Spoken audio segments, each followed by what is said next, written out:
कमजोर पानी की बूंद पत्थर को चीर देती है। मैं यही बोल रहा हूं, शुरुआती रिजल्ट छोटा होता है और बाद में बहुत बड़ा हो जाता है।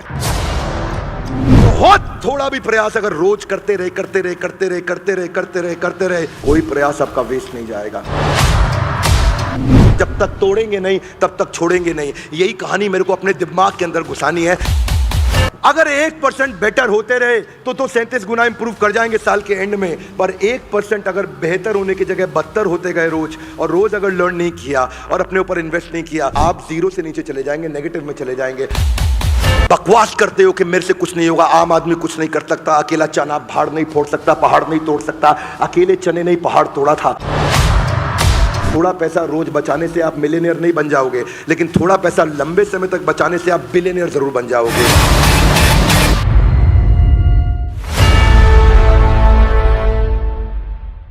आप सबका बहुत बहुत स्वागत है। आज का एपिसोड है दूसरे अध्याय का 40वां श्लोक। पिछले एपिसोड में हमने समझा कि भगवान कृष्ण ने अर्जुन को इंस्पायर किया कि कैसे तुम्हारी बेइज्जती के कारण तुम बर्बाद हो सकते हो। यह एपिसोड उन सब के लिए बहुत काम का है जो अब कृष्ण बताएंगे। इस एपिसोड में कृष्ण चर्चा करने वाले हैं कि कैसे अगर आप बहुत छोटी पोजीशन पे खड़े हैं, कोई सफलता जिंदगी में नहीं मिली, तो आज क्या करना है। जानना चाहेंगे? बड़ी लाउड है। जानना चाहेंगे?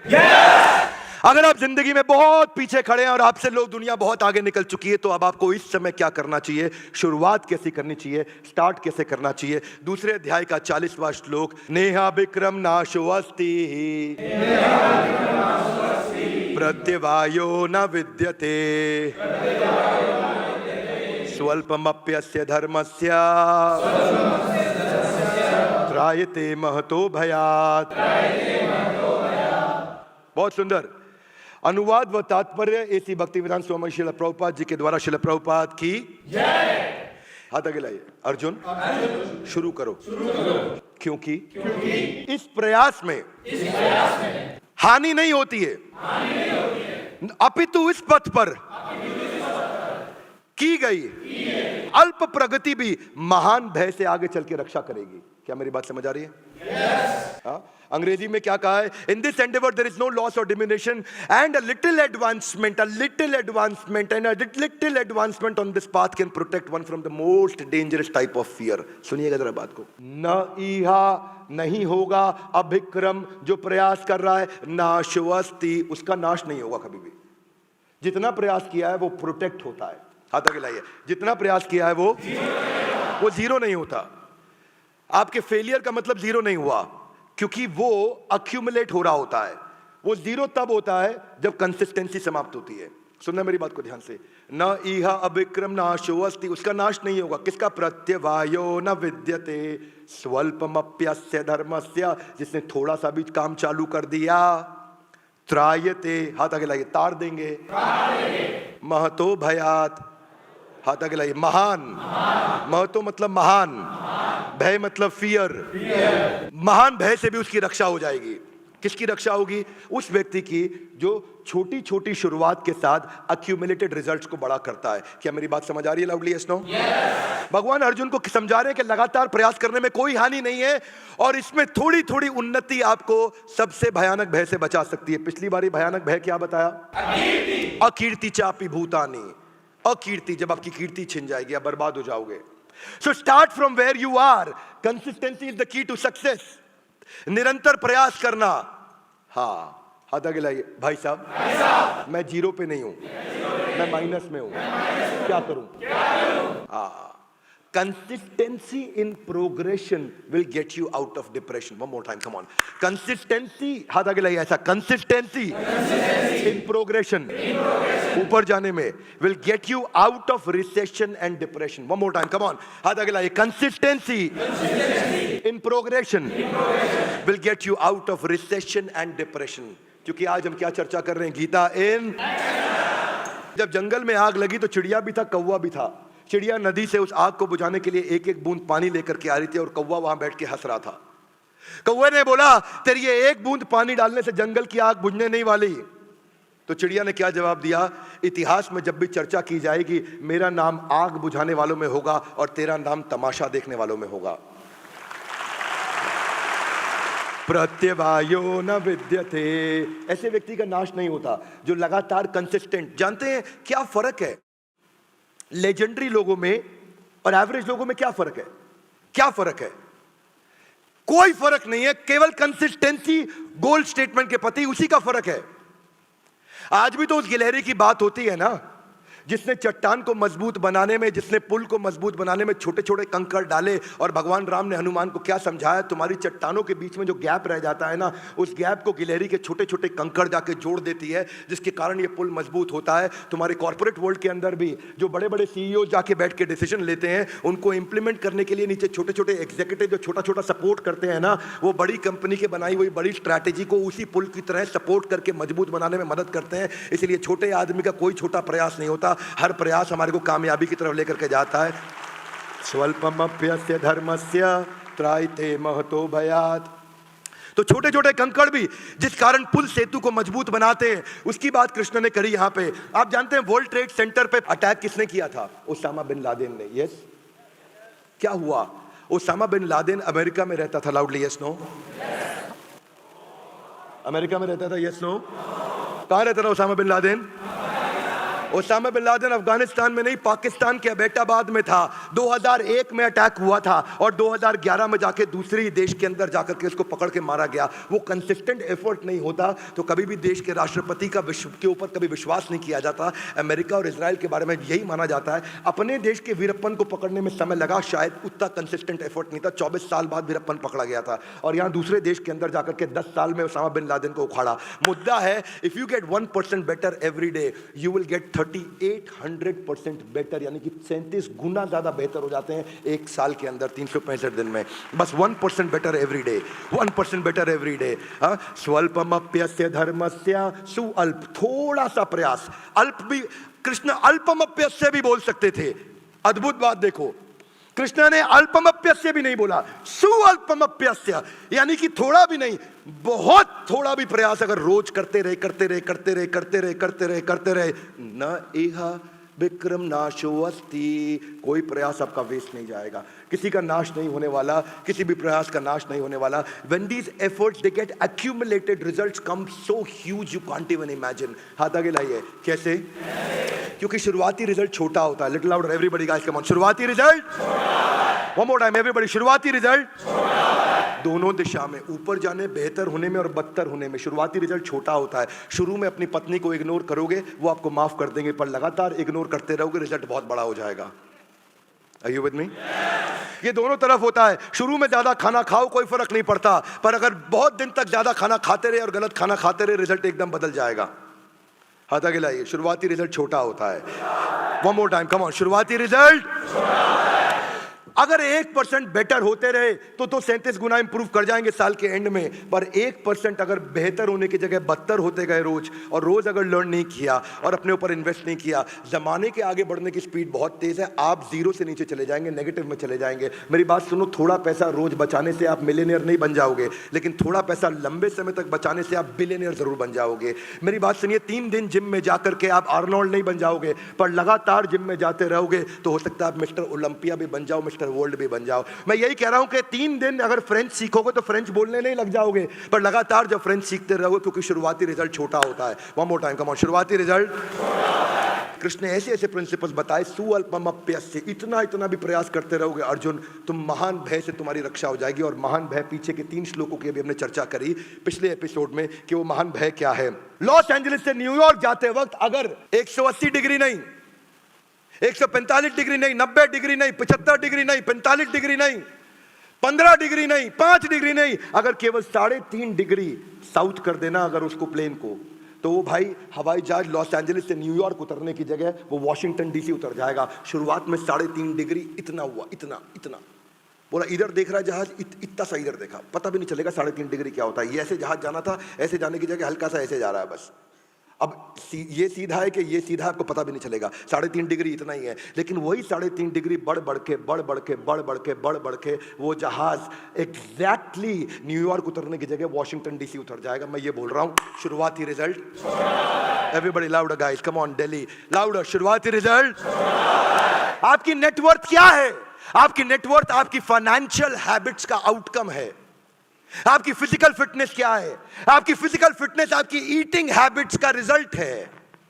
आपकी इस समय आपका विजडम, आपकी नॉलेज, आपकी जो लर्निंग हैबिट्स का आउटकम है। आज आपकी नॉलेज कौन सी हैबिट्स लेकर के आते हैं, बिल्ड करते हैं, वो डिसाइड करेगा आगे क्या होने वाले हैं। कैलाश सत्यार्थी हमारे देश का, उनको कोई नहीं जानता था। आज पद्मश्री, पद्म भूषण, पद्म विभूषण की बात नहीं कर रहा हूं, आज भारत रत्न की बात नहीं कर रहा हूं। कैलाश सत्यार्थी को नोबेल पीस प्राइज मिला। L6 कालका जी, यहीं साउथ दिल्ली में उनका छोटा सा ऑफिस हुआ करता था।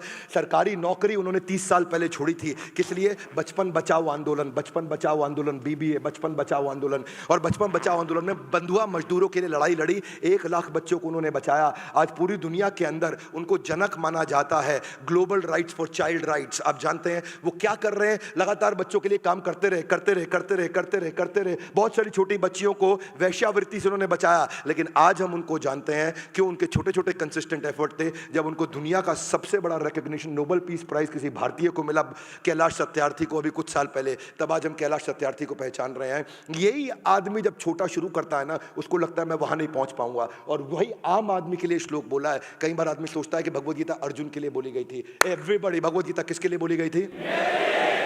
ना लाउडर, कम ऑन, किसके लिए बोली गई थी? भगवद गीता मेरे लिए बोली गई थी। जैसे ही ये बात समझ में आती है तो समझ में आता है कृष्ण ने मुझे बोला है। यहां ना ऐसे अगर बैठ के सुनोगे तो फायदा नहीं होगा। आज डिसीजन लेकर के जाओ तो फायदा होगा, डिसीजन नहीं लोगे तो फायदा नहीं होगा। नहीं तो क्या होगा? आप आए, मजे लिए, चले गए। कितने कितने लोगों ने दशरथ मांझी की वो मूवी देखी थी, द मांझी मैन, जो पावरफुल मूवी थी। दशरथ मांझी की मूवी क्या थी? वो गया बिहार के पास रहा करता था, एक बहुत छोटे गांव में। 1959 की बात है। फाल्गुनी नाम की उसकी पत्नी, जिससे वो इतना प्रेम करता था, इतना प्रेम करता था, इतना प्रेम करता था। इसीलिए मैं बोलता हूं, आता मांझी सटकली, केवल जिद्दी आदमी इतिहास रचता है। दशरथ मांझी की जो कहानी थी ना, वो फाल्गुनी को लेकर के थी। फाल्गुनी गर्भवती थी, उसको पहाड़ पे खाना देने आ रही थी। पहाड़ पे चढ़ते चढ़ते जब वो नीचे गिर गई तो खूनम खून हो गई। उसको पता चला, भागा अपने घर की तरफ, अपनी पत्नी को उठाया, अपनी पीठ पे खूनम खून, खून से लिपटी सनी हुई पत्नी को लेकर के अस्पताल की तरफ भागा, जो कि 70 किलोमीटर दूर अस्पताल था। और उसके पास कोई व्हीकल नहीं था, क्योंकि उस पहाड़ को पार करके जाना था 70 किलोमीटर।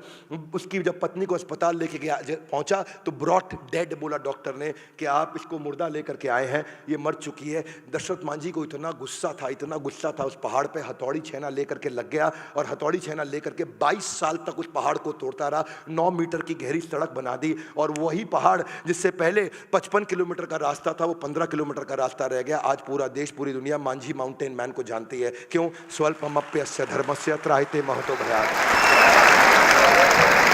स्वल्पमप्यस्य, थोड़ा थोड़ा प्रयास चालू करो। हथौड़ी छेना आज भी किसी को बोलो कोई नहीं उठाएगा। लेकिन बस ये प्रिंसिपल समझ में आ गया भगवत गीता, जिसने दिमाग में घुसा लिया ना, वो आदमी कुछ भी कर सकता है। इसलिए ये श्लोक मुझे लगता है कि एक आम इंसान के लिए बोला गया था। ये एक आम आदमी के लिए बोला गया था, जो कुछ भी कर सकता है। जब तक तोड़ेंगे नहीं तब तक छोड़ेंगे नहीं। यही कहानी मेरे को अपने दिमाग के अंदर घुसानी है। जब तक तोड़ेंगे नहीं तब तक छोड़ेंगे नहीं। यहाँ बैठने का फायदा नहीं है। Everybody little louder with me, come on. जब तक तोड़ेंगे नहीं तब तक छोड़ेंगे नहीं। ये अपने आप से कह रहे हो, लिटिल लाउडर, कम ऑन। जब तक तोड़ेंगे नहीं तब तक, जब तक तोड़ेंगे नहीं, अपने आप से बोलो, कम ऑन। आंख बंद करके लाउडेस्ट पॉसिबल, ऊंची आवाज में, गर्दन ऊपर। और जो वीडियो में देख रहा है वो भी, जब तक तोड़ेंगे नहीं। मुद्दा यही है, मुद्दा यही है, तब तक छोड़ेंगे नहीं। लेकिन क्या लोगों को रातों रात अमीर बनना है? जो स्टॉक मार्केट है ना, ये कभी भी रातों रात अमीर नहीं बना सकती, रातों रात गरीब तो बना सकती है आपको। स्टॉक मार्केट में भी राकेश झुनझुनवाला 5,000 रुपए लेके चालू किए थे। और क्या मारवाड़ी मिडिल क्लास फैमिली से आए थे राकेश झुनझुनवाला, आज 40,000 करोड़ रुपए की नेटवर्थ पे गए। लेकिन जब 5,000 रुपए लाके चालू किया था उन्होंने टाइटन के अंदर, उन्होंने बाद में एक चाय की पत्ती के टाटा टी के अंदर उन्होंने इन्वेस्ट किया था। और उसको भी जूम होते होते होते होते 3 साल लग गए, जो 25 लाख रुपए बना, क्योंकि उसके साथ टिके रहेंगे। बाद में उन्होंने टाइटन में भी काफी इन्वेस्ट किया। 30-32 रुपए के भाव पे उन्होंने 2002 में टाइटन खरीदा था। 2022 के अंदर वही उनके 40,000 करोड़ के पोर्टफोलियो में 11,000 करोड़ का केवल टाइटन था उसके अंदर में। यही बता रहे राकेश झुनझुनवाला के कंसिस्टेंसी और पैशन के साथ में आप स्टॉक मार्केट को जीत सकते हो, अगर आपके पास कंसिस्टेंसी और पैशन है। पर लफड़ा क्या है? मेरे को आज रात को चाहिए सब कुछ। कृष्ण कह रहे हैं स्वल्पमप्यस्य, आप कह रहे हैं नहीं, सब कुछ मेरा अपनस्य हो जाए, सब कुछ मेरे को चाहिए, अभी चाहिए, अभी चाहिए, अभी नहीं। ये जो है ना, आप क्योंकि 3 दिन जिम जाने के बाद कपड़े उतार के शीशे के सामने देखते हो कुछ होता नहीं तो लगता कुछ होएगा ही नहीं, होएगा। स्वल्पमप्यस्य धर्मस्य त्रायते महतो भयात्। मुद्दा सारा का सारा यही है। ये लोग बीच में छोड़ते हैं ना, लफड़ा उन्हीं का है। ये रोज बंदर की तरह छलांग मार के अलग अलग चीजें बदलते हैं, अलग अलग फैक्ट्री बदलते हैं, अलग अलग धंधा बदलते हैं, अलग अलग स्टार्टअप बदलते हैं। दिक्कत उनके साथ ही है। थॉमस एल्वा एडिसन के बारे में पहले भी बता चुका हूं, 3000 थ्योरीज पे उन्होंने काम किया था, जिसमें वो 10,000 दफा फेल हुए थे बल्ब बनाने के लिए। 3000 अलग अलग थ्योरी पे वो ट्राई करते रहे बल्ब बनाने के लिए, बल्ब बनाने के लिए, बल्ब बनाने के लिए। सन 1870 की बात कर रहा हूं, और लगातार कुछ साल लगे उनको 3000 थ्योरीज को अलग अलग अप्लाई करने में, जिसमें 10,000 बार फेल हुए। और उसके बाद जब उन्होंने बल्ब बनाया तो किसी ने उनसे कहा कि तुम 10,000 दफा फेल हो गए तो बड़ी कमाल की बात है, तुम कैसे लगे रहे, कैसे लगे रहे? बोला ना ना, मैं कभी फेल नहीं हुआ। बोला 10,000 फेलियर थे वो? तो बोला मैं अलग अलग तरीके सीख गया जिनसे बल्ब बनता नहीं, मैं हर बार सीखता गया। वही है स्वल्पमप्यस्य धर्मस्य त्रायते महतो भयात्। हर आदमी अब जो आज सफल हुआ है उसके जीवन में जाने में या अनजाने में गीता के प्रिंसिपल्स उसने इंप्लीमेंट किए थे। पर समस्या क्या है? धार्मिक चश्मे को उतारने का मेरा मुद्दा है। इस देश का धार्मिक चश्मा उतार करके व्यवहारिक चश्मा उसको पहनाऊंगा मैं, कि भगवत गीता को लेकर के हम इस पूरे देश के अंदर एक नया अमली जामा क्रिएट करने जा रहे हैं। मैं एक नया नैरेटिव सेट करने जा रहा हूं पूरे देश के अंदर, कि भगवत गीता की जो सीरीज चालू की है मैंने, एपिसोड्स की, एक के बाद एक यूट्यूब पे आ रहा है, पूरा देश इन सारे एपिसोड्स को देखेगा और अपने बच्चों को दिखाएगा कि बेटा तुझे जिंदगी में ताकतवर बनना है। जिस दिन गीता हाथ में ले ली तुझे पृथ्वी पे कोई हरा नहीं पाएगा। जानते हैं सबसे बड़ी बात एडिसन की यही थी, वो एक प्रोडक्ट से दूसरे प्रोडक्ट पे जंप नहीं करता था, एक फेलियर के बाद में अपने गोल को बदलता नहीं था, वो अपनी स्ट्रैटेजी बदलता था। आदमी की तकलीफ यही है, जब गोल अचीव नहीं होता वो गोल बदल देता है, और एडिसन बोलता है जब गोल अचीव नहीं होता तो मैं स्ट्रैटेजी बदल देता हूं। इसीलिए गोल नहीं बदलना, आपको स्ट्रैटेजी बदलनी है। मेरे बड़ा भारत शो में मैं ऐसे ही सुपर हीरोज को लेकर के आता हूं। जानते हैं मैं शरीफ चाचा की बात करी हो, पद्मश्री चाचा शरीफ, देखा है किसी ने वो एपिसोड? कमान, बड़ा भारत में देखा है आपने एपिसोड? चाचा शरीफ का एपिसोड देख लेना, आंख में आंसू आ जाएंगे। पहली बार मैं ऑन स्क्रीन वीडियो पर रो पड़ा था चाचा शरीफ के बारे में देख करके।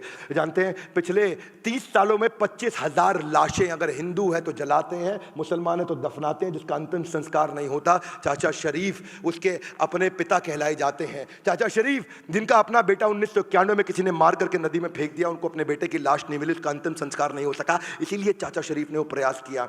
पर आज उनके छोटे छोटे प्रयास के बाद आज प्रधानमंत्री मोदी से लेकर के राष्ट्रपति से लेकर हर आदमी उनके सामने गर्दन झुका करके उनको नमन करता है, क्योंकि बिना भेदभाव के उन्होंने देश के लिए सेवा करी, लगातार करते रहे। स्वल्पमप्यस्य कितनी तकलीफें आई होंगी, पर दिक्कत यही है कि अपने को तकलीफ आती है ना, अपन रास्ते में छोड़ देते हैं। रास्ते में छोड़ना नहीं है, आपको रास्ता बदल के उसी लक्ष्य पे पहुंचना है, रास्ते में छोड़ना नहीं है। जब चाचा शरीफ ने शुरू किया था ना तो लोग उनको जल्लाद बोला करते थे, उनको कहते थे बदबू आती है, नाक से कोड़ लिया करते थे, उनको साथ में बैठ के खाने नहीं खाने दिया करते थे, उनको किसी दावत में नहीं बुलाया जाता था, उनकी शक्ल नहीं देखते थे, उनको पागल कहा करता था। लेकिन consistency in progression will get you out of recession and depression. Golden statement है, जिंदगी में डाल लो, क्योंकि पत्थर पे पानी की बूंद, टप लिटिल लाउडर, कम ऑन, पत्थर पे पानी की बूंद, पत्थर पे पानी की बूंद, पत्थर पे पानी की बूंद, पत्थर पे पानी की बूंद, यही टप टप टप टप टप टप टप टप टप टप टप टप टप कमजोर पानी की बूंद पत्थर को चीर देती है। मैं यही बोल रहा हूं, शुरुआती रिजल्ट छोटा होता है और बाद में बहुत बड़ा हो जाता है। स्वल्पमप्यस्य धर्मस्य त्रायते महतो भयात्। कहीं से तो शुरू करूंगा। ए गाइस एवरीबॉडी कम ऑन, कहीं से तो शुरू करूंगा। अच्छे दिन कब आएंगे? अभी। कम ऑन, अच्छे दिन कब आएंगे? लाउडर, अच्छे दिन कब आएंगे? कौन लाएगा? ये अच्छे दिन मैं लाऊंगा। किसकी जिम्मेदारी है? मेरी। किसी को पूछने का नहीं, सवाल करने का नहीं, अच्छे दिन लाने की जिम्मेदारी मेरी है। Would you agree with me little louder? Yes no? 15 साल का बच्चा जिसके जिंदगी में कितने सपने होते हैं, आनंद आर्नोल्ड, उसका नाम आर्नोल्ड श्वार्ज़नेगर का कॉपी नहीं है, वो क्रिश्चियन है, उसका खुद का ही नाम, उसका सरनेम था आर्नोल्ड, आनंद उसका अपना घर का नाम। और वही लड़का आगे चल के जो इमोबाइल था, चल नहीं सकता था, जिसको अपना शौच क्रिया करने में, यानी कि शौच क्रिया समझते हैं ना, बाथरूम जाने में तकलीफ होती थी, बिस्तरे से जो उतर नहीं सकता, जो बिस्तरे से जो खड़ा नहीं हो सकता, ऐसा बच्चा, उसने अपने दोस्त को बोला एक मेरी बात सुन, घर बैठा रहूंगा तो बर्बाद हो जाऊंगा, इतना इतना शुरू करूंगा। स्वल्पमप्यस्य यस्य धर्मस्य, इतना इतना शुरू करूंगा, इतना इतना शुरू करते करते वो धीरे धीरे शुरुआती रिजल्ट बड़ा होता चला गया, इतना बड़ा होता चला गया कि वो जिम जाने लगा, और जिम जाने लगा, दिन जिम के अंदर 3 घंटा सुबह, 3 घंटा शाम को, और रिजल्ट बड़ा हो गया। उसने मिस्टर पंजाब बन गया। मिस्टर पंजाब के बाद वही लड़का जो व्हील चेयर पे था मिस्टर इंडिया बन गया, और लोगों ने कहा किसी काम का नहीं, उसने कैंसर को हराया, दुनिया का मुंह बंद कराया। वही भारत का आर्नोल्ड, उसकी स्टोरी अगर आर्नोल्ड श्वार्ज़नेगर भी सुने तो वो कांप जाए, इतना आसान नहीं होता भाई साहब। मैं और आप चल सकते हैं तो जिम नहीं जाते, वो चल नहीं सकता था, उठ नहीं सकता था, हर समय कोई ना कोई व्हील चेयर पर उसको गोद में उठा करके, उसको गोद में लेकर के जाया करता था। आज आनंद आर्नोल्ड एकमात्र भारतीय है जिसको दुनिया का सबसे बड़ा बॉडी बिल्डिंग का टाइटल मिला है, वो है मिस्टर ओलंपिया। करीमुल हक, करीमुल का नाम ही है, कर अमल, करीमुल, करीमुल, करीमुल हक। हाँ, वो बोलते हैं ना मैं मुसलमान हूँ ना मैं हिंदू हूँ, लोग मुझे मुसलमान समझते हैं, करीमुल हक। हाँ, मेरा मुसलमान परिवार में जन्म हुआ पर मैं भारतीय हूँ, देश की सेवा करूँगा। उसने एम्बुलेंस दादा, छोटी सी बाइक को एम्बुलेंस बना दिया नॉर्थ ईस्ट के अंदर। वो शुरू में जब लोग बीमार पड़ते थे तो 70 किलोमीटर दूर उनका अस्पताल होता था, तो बाइक को एम्बुलेंस बना करके साइड में करीमुल हक लोगों को लेकर जाया करते थे। मजाक उड़ाते थे ना, जो उनकी एक पड़ोसन औरत थी उनका बहुत मजाक उड़ाया करती थी, वो बहुत बकवास करती थी, उनको गाली भी देती थी। और क्या हुआ, वो एक दिन एम्बुलेंस दादा को सुबह सुबह फोन आया, बोला वो जो औरत आपको गाली देती थी उसको सांप ने काट लिया, मर जाएगी बेचारी, उसको अस्पताल ले जाओ। और फिर वही औरत जो जिंदगी भर उसका मजाक उड़ाती थी, उसको साथ में लिटाया उन्होंने अपने एम्बुलेंस, यानी कि जो बाइक की एम्बुलेंस, बाजू में छोटा सा पहिए के साथ में एक एक्सटेंशन लगा रखा था, उस पर लिटा के लेके गए। और वहां रास्ते में हो गया ट्रैफिक जैम, जंगल था, जंगल में छोटी सड़क होती थी, वहां पे कुछ जानवर आके, हाथी आकर के गाड़ियों को उलट देते थे, ट्रैफिक जैम हो गया। उस ट्रैफिक जैम में एक और एम्बुलेंस थी, वो वहीं फंसी हुई थी, उसमें भी किसी को सांप ने काटा था, वो एम्बुलेंस वहीं फंसी रही। इन्होंने अपनी बाइक को नीचे कच्ची पटरी पर उतारा और बाद में आगे चढ़ा करके उसको ले गए। उस औरत को टाइम से अस्पताल पहुंचाया, वो बच गई, लेकिन वो एम्बुलेंस जो बड़ी वाली एम्बुलेंस थी जिसमें पीछे एक और जिसको जहर आ गया था सांप के काटने का, उस बेचारी का देहांत हो गया। जो मजाक उड़ाती रहती थी उनको एम्बुलेंस दादा ने बचा लिया, और उसके बाद एम्बुलेंस दादा को लोगों ने जानना पहचानना शुरू किया। आगे चल के उनको बजाज फैमिली ने भी अपनी तरफ से एक बजाज की मोटरसाइकिल दी। धीरे धीरे धीरे धीरे लोग उनको जानने पहचानने लगे। आज तक पिछले 24 साल में 5000 लोगों की जिंदगी उन्होंने मरने से बचाया है, बिना रुके बिना थके। लोग उनका मजाक उड़ाते थे, वो लोगों की जिंदगी बनाते थे। चिड़िया भी तनका इकट्ठा कर करके अपना घोंसला बनाती है। एम्बुलेंस दादा ने जिंदगी में अपना मकान नहीं बनाया, बारिश आती थी तो पानी उनके घर में गिर जाता था। एम्बुलेंस दादा एक ऐसे अद्भुत व्यक्ति, और जो घर में पानी गिरता, सांप आ जाते, लेकिन अपना घर नहीं बनाया, अस्पताल बना दिया जहां गरीबों को वहीं पास में इलाज करेंगे। आज मैं बड़ा भारत की कम्युनिटी को, आज मैं बड़ा बिजनेस की कम्युनिटी को मैं रिक्वेस्ट करता हूं कि ऐसे लोगों की मदद करें, आए। और आज वो इतने बड़े हो गए, उनका ओहदा इतना बड़ा हो गया, उनके 4500 रुपये महीने की नौकरी किया करते रहे। 4500 रुपये महीना बोल रहा हूं मैं, 5000 रुपये महीना नहीं, 4500 रुपये महीने की नौकरी करते थे वो एम्बुलेंस दादा करीमुल हक। हाँ, और वही करीमुल हक ने आज प्रधानमंत्री मोदी उनको साथ में लेके सेल्फी लेना सिखाते हैं, राष्ट्रपति उनको अपने घर पे बुलाते हैं, उनको अमिताभ बच्चन हॉट सीट पे बिठाते हैं, आज हम उनको बड़ा भारत में बुलाते हैं। आज करीमुल हक ऐसे लोगों को हमें धन्यवाद करना चाहिए जो हमारे को सिखाते हैं, जो हम इसी को कहते हैं कि consistency in progression will get you out of recession and depression. नेहा विक्रम नाशुवस्ती, कभी नाश नहीं हो सकता ऐसे व्यक्ति का। दिक्कत नाश उसी का होगा जो चालू नहीं कर रहा है। One more time, come on, नाश उसी का होगा जो। आज मुझे शुरुआत करनी है, यहां बैठ के निर्णय लेकर के जाना, यहां जो वीडियो देख रहा है वो निर्णय लेकर के जाना, डिसीजन लेना है। हाँ, क्योंकि अच्छे दिन कब आएंगे? लाउड कम ऑन, अच्छे दिन कब आएंगे? कौन लाएगा? यही भगवत गीता आपके जीवन में अच्छे दिन लेकर के आएगी। और इसीलिए हमने शुरू किया है, कौन सा सीरीज है? Everybody give me your right hand out, Gita in, come on, Gita in. Bhagavad Gita को एक्शन में उतारना, लाल कपड़े में लपेट के नहीं रखना है। लाल कपड़े पर लपेट के कसम खाना वो ज्यादा बड़ा अपराध है, बजाय के गीता को अपने जीवन में नहीं उतारना। उठाइए, रोज अपने बच्चों को समझाइए कि गीता को जीवन को बेहतर बनाने के लिए पढ़ें। और अगर नहीं पढ़ पा रहे, नहीं समझ में आ रही, इस सारे एपिसोड को, पूरा एक एक एपिसोड को ध्यान से देखिए और अपने बच्चों को तो जरूर दिखाएं, साथ में बिठा के दिखाएं, पूछे उनकी जिंदगी में लर्निंग क्या है। नैरेटिव बदलने की कसम खाइए इस पूरे देश के अंदर कि भगवत गीता लोगों की कैसे जिंदगी बदल सकती है। एक के बाद एक सारे एपिसोड एक एक श्लोक पे हम लेते चले जाएंगे और पूरी भगवत गीता को पूरे देश तक पहुंचाएंगे। हमारे साथ जुड़े रहने के लिए, इस एपिसोड को पूरा देखने के लिए आप सबका दोबारा हृदय की गहराई से प्रेम पूर्वक बहुत बहुत धन्यवाद।